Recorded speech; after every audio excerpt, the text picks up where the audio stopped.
news presented by Ayrece Stewart. Good morning, Ayrece. Good morning, Sophie. The headlines. Kassamu team calls for a national debate on the decriminalization of cannabis as synthetic drug crisis deepens in Mauritius. Southern Thermal Power Plant restarts with 30 megawatts after major shortfall, but CB warns electricity supply remains fragile.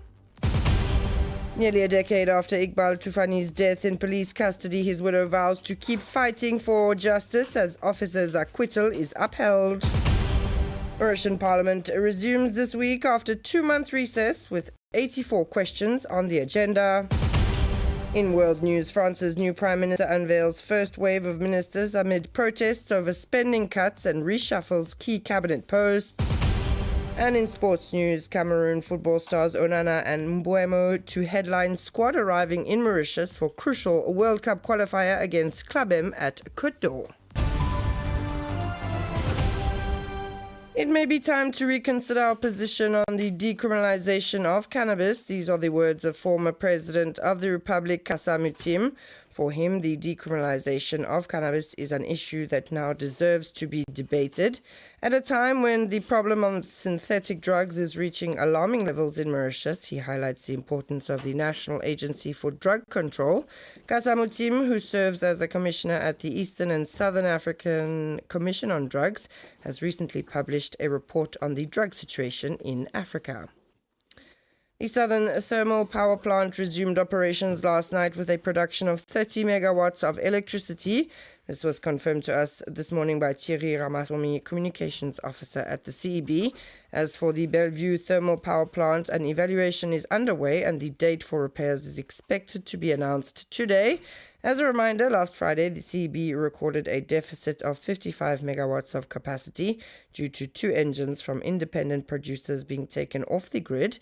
Even though the restart of the Southern Thermal Power Plant brings some relief, Thierry Ramaswamy specifies that the situation regarding electricity production and supply remains concerning. Nearly 10 years after the death of Iqbal Tufani in police custody, his widow says she is devastated. The judiciary has confirmed the acquittal of the 3 police officers prosecuted for torture in this case, a verdict that rekindles the family's pain and renews questions about the circumstances surrounding the death of this electrician from Vakwa. Despite the setback, his wife says she will continue her fight for the truth to come out, hoping that the case may one day be brought before the Privy Council. Lovina Sophie and Ashibachu tell us more. Since Thursday, Amira Tufani says she has been living through dark days with her family. After almost 10 years of fighting for the truth to come out, she says she is devastated. The life of this mother was turned upside down on March 1st, 2015, when her husband Iqbal, an electrician from Vakwa, was arrested in Rivière-Noire by the Emergency Response Service and then handed over to the CID as part of a theft investigation and died while in police custody. The family immediately cried out that it would police brutality, and 5 officers from the Rivière-Noire Criminal Investigation Division were prosecuted for torture. 2 of them died during the trial. Sergeant Vikash Persan and Constables Jean-François Nouma and Roshan Raghu were acquitted by the Intermediate Court on August 3, 2020.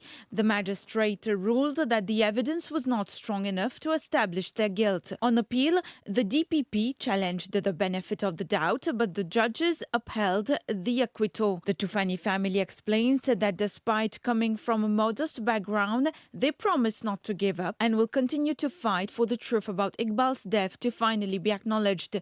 They remain hopeful that the case can be brought before the Privy Council.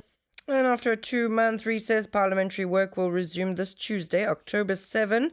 No fewer than 84 questions are on the agenda, including 24 addressed to the Prime Minister, Dr. Navin Ramgoolam. Several sensitive matters will be raised, notably the arrest of journalist Naren Jasuddanan, the dismissal of former Meteorological Director Ram Domia, as well as the publication of the report on the incidents that occurred at Melrose Prison. More details on this with Didier Rose and Ashibachu. MP Kushal Lobin will open the round of questions to the Prime Minister, seeking clarifications on the arrest of Narain Jasodanan, which took place on September 12, to ask whether an independent report has been prepared, along with information regarding the police officers involved in this case. A little later, Kushal Lobin will return to the report concerning the serious incidents at Melrose Prison on July 17, 2025, and will question the Prime Minister about the disciplinary measures taken following these events.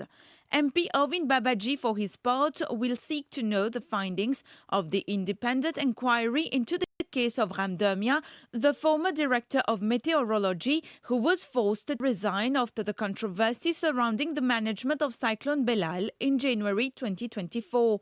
Finally, Babita Tanu will raise the issue of abolishing the ethnic declaration in elections, while independent MP Franco Quirin will ask whether Mauritians in the diaspora will soon be able to exercise their right to vote.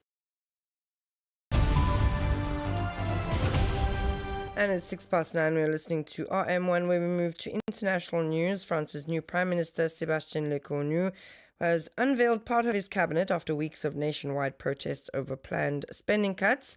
18 ministers were announced on Sunday by the Élysée. Key moves include Bruno Retailleau staying on as Interior Minister, Gérald Darmanin as Justice Minister, and in a surprise shift, Bruno Le Maire, formerly Economy Minister, taking over Armed Forces and Veterans Affairs. Roland Lescure replaces Éric Lombard at Finance, while Jean-Noël Barrot and Elizabeth Bourne keep Europe, Foreign Affairs and Education. Former left-leaning Minister François Rebsamen declined to join the team, citing personal convictions. The new government will hold its first Council of Ministers meeting this Monday afternoon. And finally, in sports, the Cameroon national football team is expected in Mauritius at the start of this week ahead of its match against Club M on Wednesday at Côte d'Or. Big names like Onana and Mbeumo will be part of the squad. Cameroon is aiming for direct qualification for the World Cup, but remains behind Cape Verde, who are better placed to keep the top spot with 2 rounds left to play. That's all from me this morning. Thanks so much for listening. Stay tuned now to the Intimate playlist until 10 a.m.